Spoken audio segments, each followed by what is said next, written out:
Hello there, it's Dilys from Rosie M Design. I'm often asked by students what they need to get started at home. Often people think they need lots and lots of specialist equipment, but actually some of the things that we use you will find lying around the house. So I thought I'd do a short video just showing some of the things that students use when they come to me. Now this is my first video that's talking, so I'm doing it on my phone, so just bear with me. Here you'll see some of the tools that we use. There are sieves. I usually give the students 3 different sizes of sieves. These 2 larger ones, I give those the choice of those because our hands prefer to use different tools, so we all work quite differently, and so by having the 2, they're quite different shapes and they feel different, and so they get to see which suits their hands best. The 2 red ones are specialist sieves that have been bought through an enamel supplier, whereas this one, which is actually used most of the time, is simply a tea strainer. It's a plastic tea strainer, and the mesh is probably equivalent to about a 60 or 80 mesh, and it works very well with the enamel powders. So you may have something like that lying around at home. This is a little water dish, just a little plastic dish. These are little wooden blocks. Now these came from one of the children's toys, and I found it in a cupboard long after they'd flown the nest. I can't remember what the game is called. It's one where you stack them up, and I think you have to try and pull one out without the whole lot toppling over. Anyway, these are really good for resting your piece of copper on while you sieve powder on. The other sticks I use are the longer ones, in case if I'm doing a larger piece of work, those are good. And to move things from the wood supports to a trivet, we often use a little palette knife. And people will slide the palette knife underneath. Let's get a bit of copper and put on there. That would make it a bit useful. Okay, so they slide that through there so that they can lift it and put it onto the trivet. Now, for me, I don't actually use the palette knife very often. I find I tend to use my fingers for most things, and I've sort of got to the knack now of lifting things up with my fingers underneath the piece and putting onto the trivet without disturbing the powder too much. So again, it's very much a personal thing. It depends what suits your hands best. Right, let's have a look what else we've got here. Oh, makeup brushes. Can't do without makeup brushes. These are old makeup brushes. This larger one is really good for brushing up any stray bits of powder where there's just tiny bits that aren't enough to perhaps put back in the pot. And also for keeping this area nice and clean. The other little makeup brush, that's useful for applying gum. The longer paintbrush with the finer point, we often need to use something like that when we're wet packing, which is a specific technique. The cocktail stick is really, really essential for me. If we're putting powder onto something that's got a lug, that's the little bit where you put a jump ring in so the chain can go through. Often when you sieve powder on, that little hole can get blocked. The cocktail stick in that circumstance is your real friend, because it's much easier to poke it out with a cocktail stick than try and grind it out later. Right, let's have a look at some of the enamels. So you'll see when the students come here, they have a really good selection of enamels. There's 2 types here. There's opaque and there's transparent enamel. These have all come from the enamel from W.G.Ball, and they're all lead-free. I tend to buy all my powders now from W.G.Ball. I suppose I should say there are actually 3 suppliers I use for most things now, and that's W.G.Ball, Milton Bridge and the Enamel Shop. For my copper shapes, though, you can buy the copper shapes from most of those. companies, but I also use Harrison and Harrison for a lot of my copper shapes. You'll find that there's quite a few suppliers out there, and I've always had really good service from all of them. Now you'll notice on the table I've got some paper. So there's A4 scrap paper here, and then that's sitting on a top of a piece of card. Now I like to work like this because it helps me to keep my workstation nice and clean. It's very important that when you're sieving powders that you don't mix the colours up, because you only need one speck of, say, a red into a yellow, and it could spoil your finished piece. So we have to work very, very clean and tidy. And so what I do is when powders spill from sieving it on my piece and they spill onto the paper, if it's just one colour, then I fold the paper up and I use it to pour it back into the pot. If I'm using several colours at once and they get mixed up on the paper, then I have this other pot, and that's my counter enamel pot. So that's what I put any mixed up colours in, and I use that to counter enamel. Counter enamelling is when you enamel on the back of something. So that's what you can buy this, but eventually you will end up with your own little supply.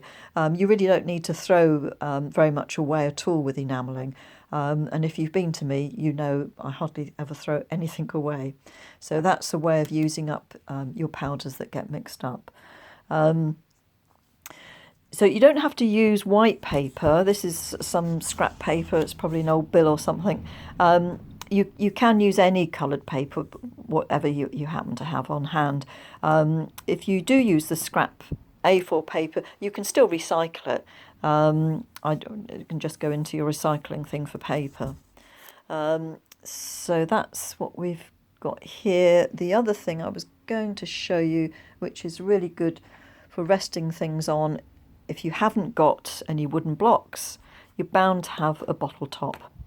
And that's good for resting things on as well. The other thing I tend to use as well, if you happen to have it, these are old-fashioned knife rests. They're made of glass. They're lovely to use because it's very easy to see if they're not clean. And so I do like to use these, but they're getting harder and harder to find. So you want to keep an eye out for those. And another really, really essential thing are those. Another thing I didn't mention were these tweezers. You'll notice I've got two different types. One with nice points to them, and the other with the slightly larger ones. The finer ones are good for picking up really tiny things, and the larger ones for picking up larger things. But again, I do find it varies with students. Some people prefer just using one and others the other. If you haven't got ones just like this, go and get your eyebrow tweezers out, your makeup bag. You can use those. Just make sure you wash them before you use them again on your eyes. This is the kiln that I use when I'm teaching. It's an FCO, and this one came from Milton Bridge. It's a really good size for me because I tend to do quite a range of different enamel work, from small jewellery to larger wall plaques, and I like the way that the door lifts up. Inside you'll see there's a kiln floor which you can replace, and that's quite important to have a spare one of those, because you never know when you're going to spill lots of stuff on the bottom. So that works really well. The other type of kilns I've got, there's a little one down here which is a U-lig, and I think that one came many years ago from the enamel shop. And then in another place I've got a larger kiln which has come from W.G.Ball. When I first started training, I didn't have one of these. This is a digital controller for controlling the temperature of the kiln, and that's linked to a thermal probe, which goes into the back of the kiln, and that tells the digital controller what the temperature is inside the kiln. And so I can set this controller to keep it at the temperature that I want it to be. I've had this one quite a long time now, and I think there's probably more modern ones now. And again, you can get this from a number of suppliers. I think I've bought one from actually all three places: Milton Bridge, W.G.Ball and the Enamel Shop. Let's have a look. What else do we use when we're working here? So these are tongs, which are really good for putting stuff, picking hot things up and putting them in the water. This is a large mesh and a steel sheet that I use for cooling things. Not essential to have that, but certainly you would want maybe a piece of mesh to put things on to cool. To put things in and out of the kiln, we use a firing fork, and this is a good size of one for this size of kiln. You can get them slightly shorter than that, but that works well with the kiln. And then underneath here, I had planned to sort these out and make them look a bit tidier, but this is how it actually is. So these are all my trivets and stilts, lots of different shapes and sizes. So these, this sort, you can just get the firing fork straight under it and lift it to put it in the kiln, whereas these and some of these, you need to sit them onto a mesh to put them in and out the kiln.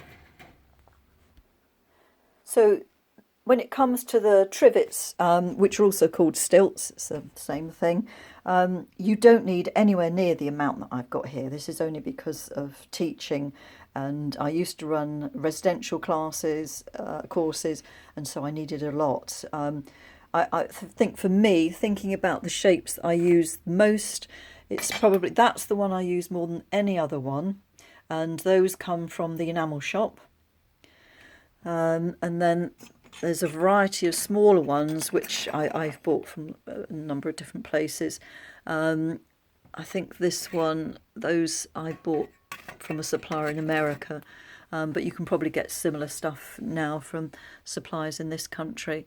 The meshes, again, those I think I tend to buy from the Enamel Shop, but the other suppliers sell this as well.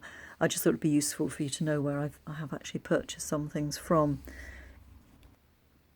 So when it comes to what I would suggest you get when you're starting out in terms of the trivets, definitely one of those, and something similar to that. If you've got those two, that's a good place to start. The other thing that we use are leather gloves, and what I tend to do is in the springtime I go to the shops and find where they're selling them off reduced, and I buy a few of those. My hands have gone a bit like asbestos now, but if you're not used to using the kiln, you might want to use leather gloves. Also, if we're doing a technique called scrolling or swirling, I don't let people do that technique without wearing gloves, to be on the safe side. Over here you'll see this is a dish of tap water, and that's useful for helping to get some of the fast scale off of your copper when it comes out of the kiln. The fast scale is it's the impurities and the oxides that get drawn out of the copper when it's heated, and that forms a black coating. The loose stuff is called fire scale and the stain is fast stain, and you definitely need to get the loose stuff off, and depending what you're actually doing, you might need to get the stain off as well. So the other thing we use for cleaning, you'll see this says acid. It's actually Jeweler's Safety Pickle, and that you buy in a sort of a crystal form, which you sprinkle onto the water, and that dissolves. You need to, I call it acid because I like students to treat it as if it is acid, because if it gets on your clothes, it will be a bit like bleach. It will take the colour out. If you get it on your skin, you need to wash it off. Now, there's marbles in there. Why on earth would I put marbles in my acid? Well, if I were to put a piece of flat copper into that and it went onto the base of the dish, it makes it really difficult to get out with the tongs. Whereas if I sit it on top of the marbles, it's still under the liquid, but it makes it much easier to pick out with the tongs. There's a good tip. The other thing that we use all the time really is a bowl of water. And we use this for when we're cleaning the copper prior to enamelling it. Now you can buy all sorts of things, all sorts of products for cleaning the copper before you start enamelling, but I found just using a piece of the green Scotch-Brite pad, cut a piece of that out, and I just use that, rubbing it on the copper under the water and then drying it with a nice old towel, and that works fine. After it's been in the kiln once, though, you'll find that you might need something a bit stronger than the Scotch-Brite pad to clean it up. So you might want to use a piece of wet and dry sandpaper. I tend to glue my wet and dry sandpaper to bits of foam because it lasts a lot longer, but also you don't get those horrible folds in it. So that I've just glued that on with some PVA glue, and it seems to stay stuck on quite a long time. I just don't leave it in the water. The other thing that I use is High Flex, which is it's foam that's impregnated with an abrasive.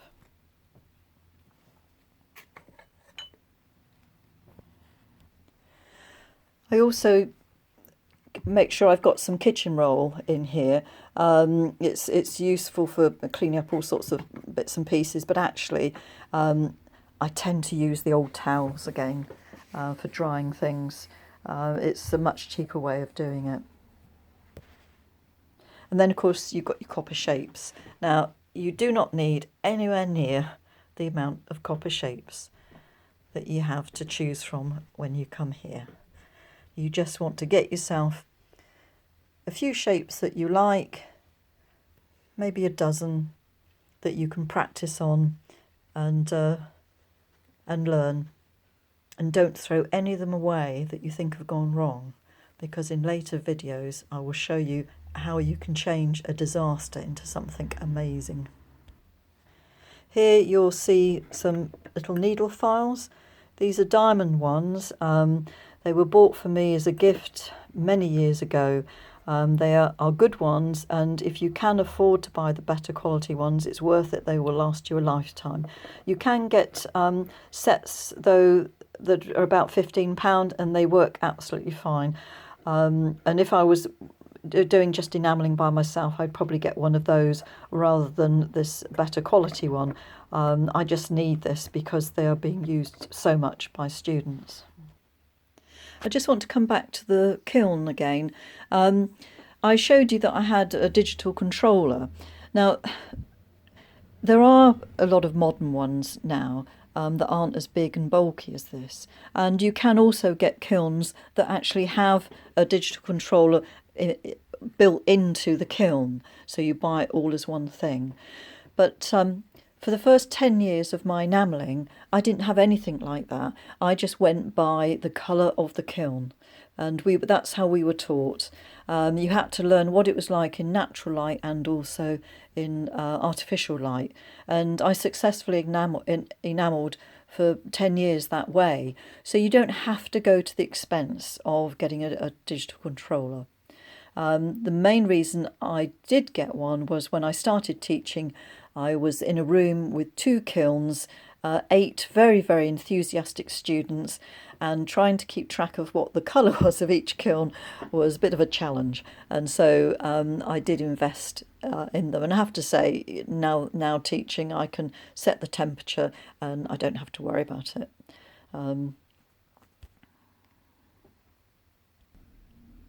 There are lots of different types of decoration medium, but I think I'll do that as a separate video so that I can get those set out and actually talk to you a bit more about those. Anyway, I hope that's helped, and if any of you have got questions that you think I might be able to help, just drop me an email and I'll see what I can do. Thanks, bye.